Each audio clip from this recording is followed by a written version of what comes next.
साथियों नमस्कार। आज हम अपने पिछले वीडियो से आगे नया पाठ शुरू करेंगे जिसका नाम है प्रस्तावना।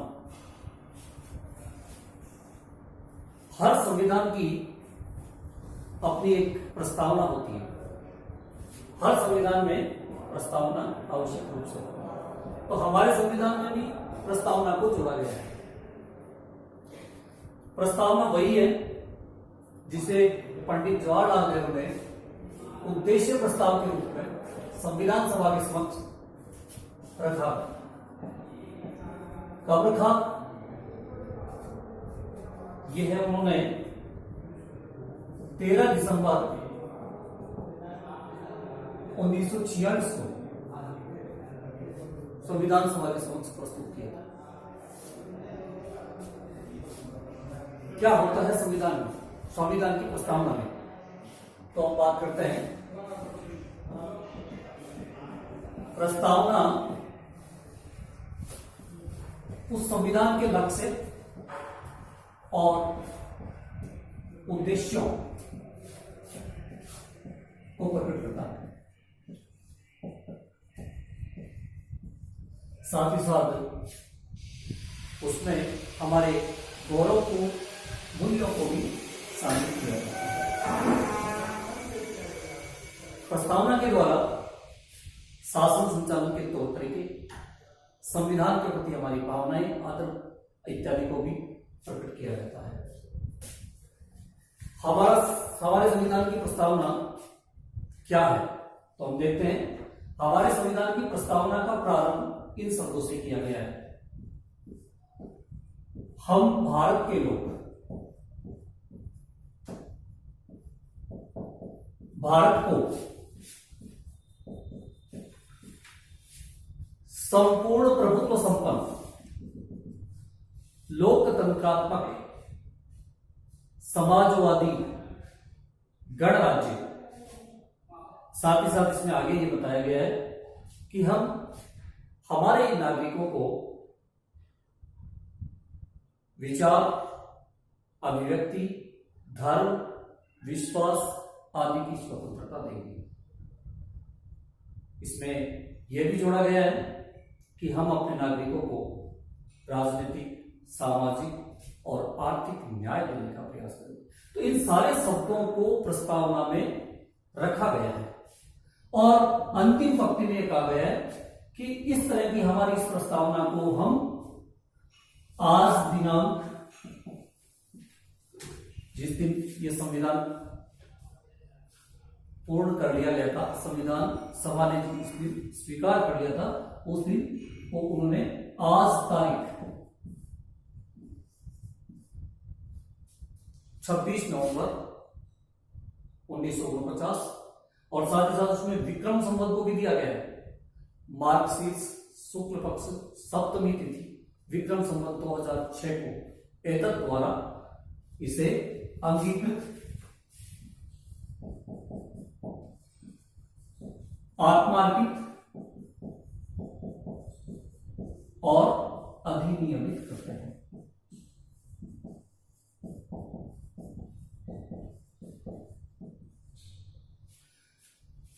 हमारा संविधान हमने कब स्वीकार किया? स्पष्ट शब्दों में लिखा गया है, हमने इस संविधान को अपने 26 नवंबर 1949 को स्वीकार कर लिया। यह स्वीकार करने का की दिनांक है जिसे हम अंगीकृत, आत्मार्पित या अधिनियमित कहते हैं। साथ ही साथ इसे लागू किया गया था 26 जनवरी 1950 को। दो प्रश्न बनते हैं आपको, एक हमारा संविधान कब स्वीकृत किया गया और दूसरा हमारा संविधान कब लागू किया। ये दोनों इंपॉर्टेंट है। हम भूल जाते हैं, ज्यादातर में हम 26 जनवरी 2050 को इसका उत्तर दे देते हैं, लेकिन अंगीकृत, आत्मार्पित और अधिनियमित के रूप में ये 26 नवंबर 1949 को माना जाता है।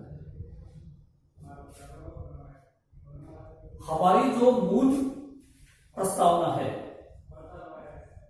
मूल प्रस्तावना में आगे चलकर संविधान संशोधन किया गया था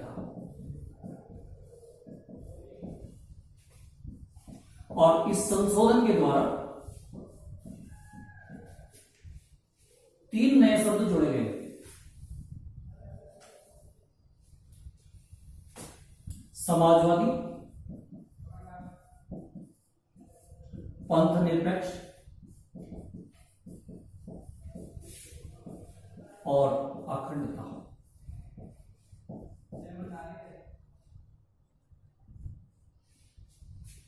मूल प्रस्तावना में ये शब्द नहीं थे, लेकिन बाद में इसे जोड़ा गया है। कौन से संशोधन द्वारा जोड़ा? जैसा कि ज्यादातर बदलाव जो किए गए हैं वो 42वें संविधान संशोधन द्वारा किए गए, तो इन शब्दों को भी 42वें संविधान संशोधन के द्वारा ही हमारे संविधान का हिस्सा बनाया गया। कब किया ये आपको पता होगा।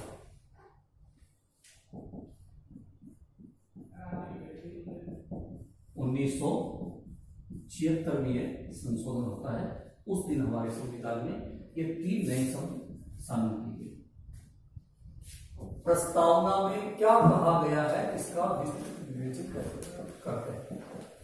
तो विस्तृत विवेचन के रूप में हम इसको 3 भागों में बांट लेते हैं। पहला भाग हम कर लेते हैं प्रस्तावना में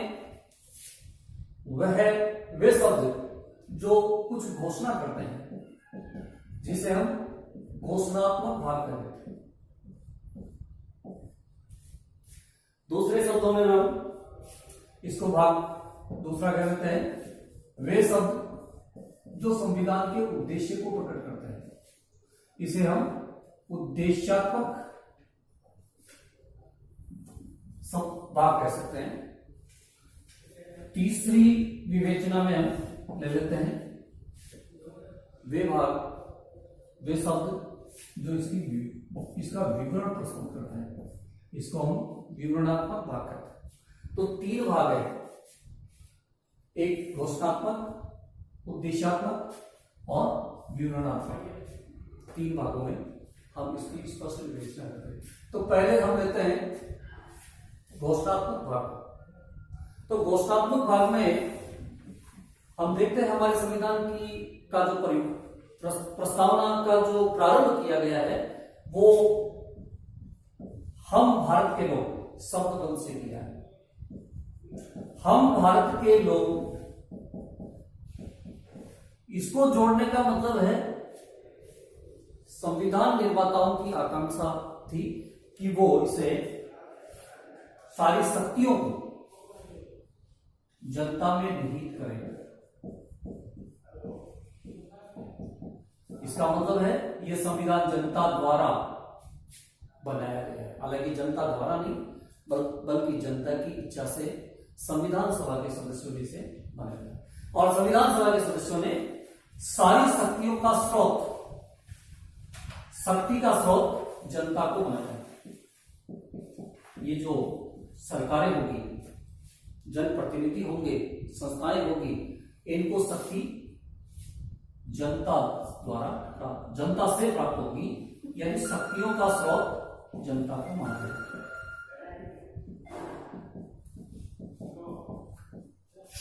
ये तो है हमारे संविधान का घोषणात्मक भाग। अब हम लेते हैं उद्देश्यात्मक भाग। तो हमारा संविधान 5 उद्देश्य प्रकट करता है, जैसा कि आपको बताया गया है।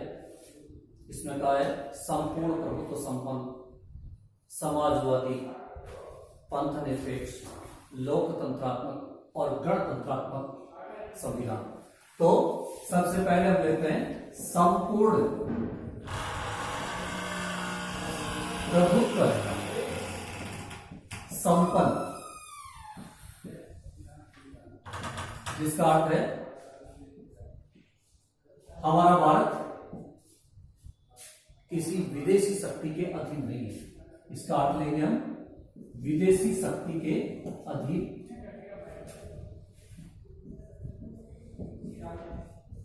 नहीं है, अर्थात हम प्रभुसत्ताधारी है, हम स्वयं अपना निर्णय लेते हैं। पहले बताया गया आपको, निर्णय की अंतिम शक्ति जनता में नीति की नहीं है।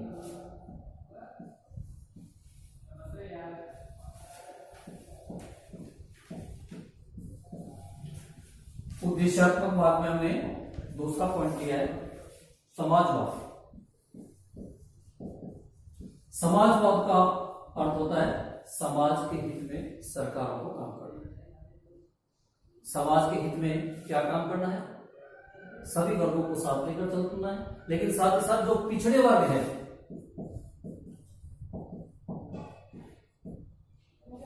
उनके उत्थान पर विशेष ध्यान देना है।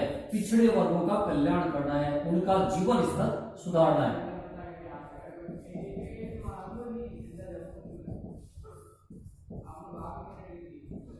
जीवन स्तर ऊंचा उठाने का प्रयास करना है।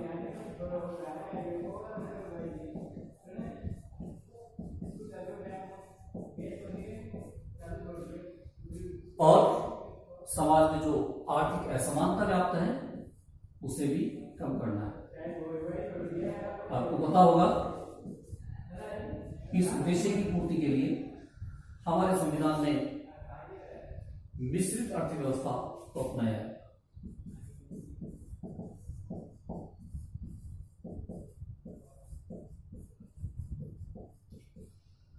ये जो समाजवाद शब्द है किस संशोधन द्वारा जोड़ा गया है आपको बताया गया है, उन्हें बता देता हूं। 42वें संशोधन द्वारा जोड़ा गया है। तो 42वें संशोधन द्वारा ही एक तीसरा उद्देश्य और जोड़ा गया है जिसको हम कहते हैं पंथ निरपेक्ष। क्या अर्थ होता है इसका?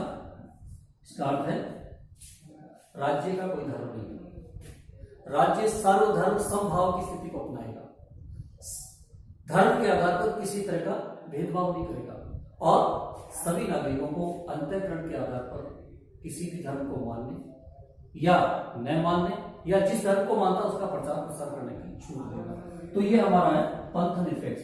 इसे हम कह सकते हैं धर्म निरपेक्ष, अर्थात सभी नागरिकों को अपने अपने धर्म का पालन करने की छूट देना और सबके साथ समभाव की स्थिति को अपनाना। इसका चौथा हिस्सा हम लेते हैं उद्देश्य के रूप में, वो है हमारे यहां की शासन पद्धति कैसी होगी। तो शासन पद्धति के रूप में बताया गया है कि हमारे यहां लोकतंत्र होगा। लोकतंत्र क्या होता है? लोकतंत्र वैसे तो जनता का शासन, लेकिन भारत जैसे विशाल देश में जनता का शासन, जनता शासन नहीं स्थापित किया जा सकता। तो इसके लिए हमने जनता के प्रतिनिधियों के द्वारा शासन की व्यवस्था को अपनाया है। लेकिन शासन सत्ता यदि देखा जाए तो जनता में निहित है, क्योंकि वो प्रतिनिधि जनता के प्रति उत्तरदायी होते हैं। इस तरह से लोकतंत्रात्मक शासन व्यवस्था को हमने अपनाया है। अगला उद्देश्य जो बताया गया है वो है गणतंत्र। भारत एक गणतांत्रिक देश होगा। गणतांत्रिक देश किसे कहते हैं? गणतांत्रिक देश वो होता है जिसमें राज्याध्यक्ष यानी कि राज्य का सर्वोच्च पदाधिकारी जनता द्वारा निर्वाचित हो। हमारे यहाँ राष्ट्रपति वंशानुगति होता है, जैसा ब्रिटेन में होता है, ब्रिटेन का सम्राट वंशानुगत है। हमारे यहाँ पर राज्याध्यक्ष जनता द्वारा निर्वाचित होता है।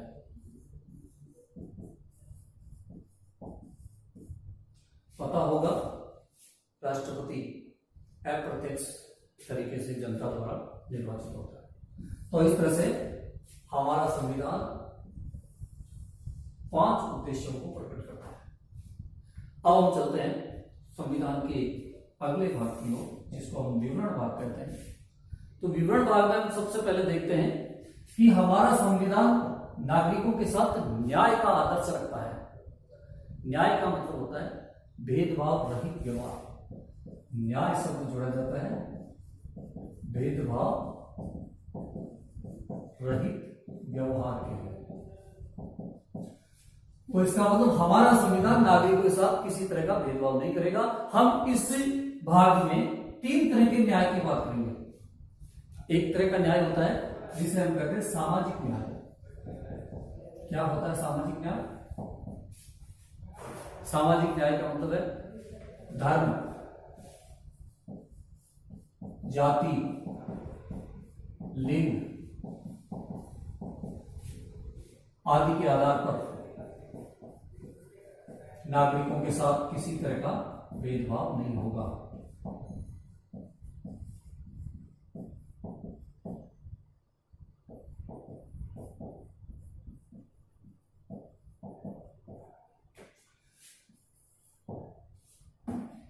न्याय के रूप में दूसरा भाग लिया है, वो है आर्थिक न्याय। आर्थिक न्याय का मतलब है हमारे राज्य ने एक ऐसा आदर्श अपनाया है जो आर्थिक विषमता को कम करता है, अमीर और गरीब के बीच के अंतर को कम करने का प्रयास करेगा।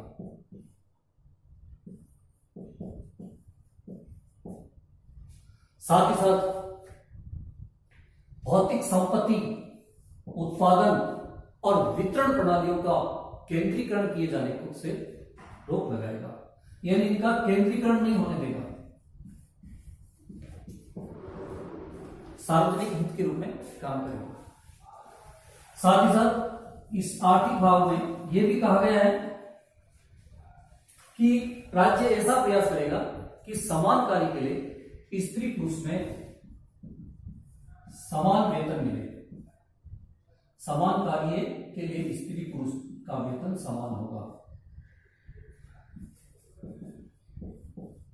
उनमें भी किसी तरह का अंतर नहीं करेगा।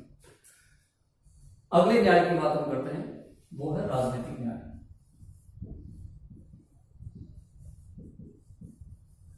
हमारे संविधान में वयस्क मताधिकार को अपनाया है, अर्थात प्रत्येक नागरिक को राजनीतिक गतिविधियों में भाग लेने का समान अवसर मिले। वयस्क मताधिकार यही व्यवस्था करता है। साथ ही साथ संवैधानिक उपचारों का अधिकार जो दिया है वो भी यही व्यवस्था करता है कि प्रत्येक नागरिक को न्याय मिल सके। तो इस तरह से हमारा संविधान हमें राजनीतिक स्तर पर भी समानता देने का प्रयास करता है। अब हम आगे चलते हैं,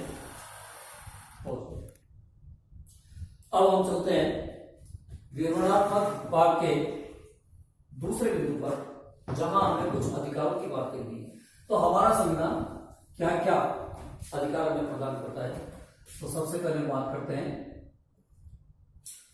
हमारा संविधान हमें कुछ स्वतंत्रताएं देता है।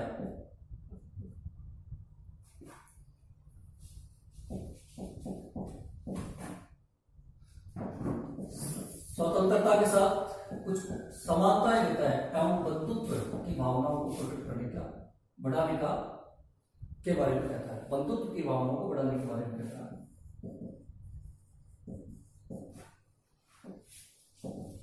समाज स्वतंत्रता, स्वतंत्रता का मतलब हमें कुछ मूलभूत स्वतंत्रताएं प्राप्त होगी, जैसे विचार अभिव्यक्ति की स्वतंत्रता,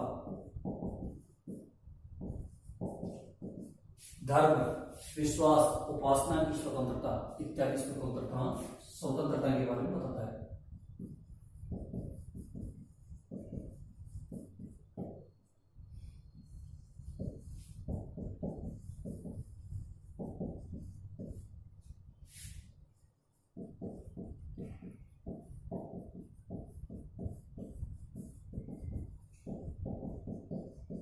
इसी तरह से हमें कुछ समानताएं भी देता है। समानताओं के बारे में हमारा संविधान हमें बताता है। ये सब बातें हमें संविधान की प्रस्तावना से मिलती है कि नागरिकों के साथ किसी तरह का भेदभाव नहीं होगा, और यदि भेदभाव किया जाता है तो जो अल्पसंख्यक समुदाय है उनको विशेष प्रावधान दिया जा सकता है, जो भेदभाव की श्रेणी में नहीं आएगा। तो नागरिकों को कुछ मूलभूत समानताएं दी जाएगी हमारे संविधान के द्वारा। इसी तरह से हम बात करते हैं बंधुत्व का मतलब होता है नागरिकों में भाईचारे की भावना को बढ़ावा देना।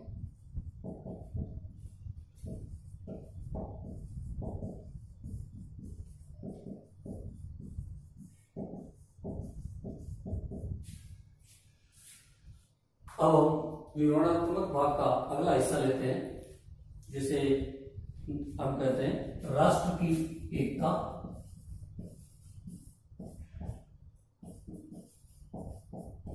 एवं अखंडता, ये शब्द बाद में जोड़ा गया है।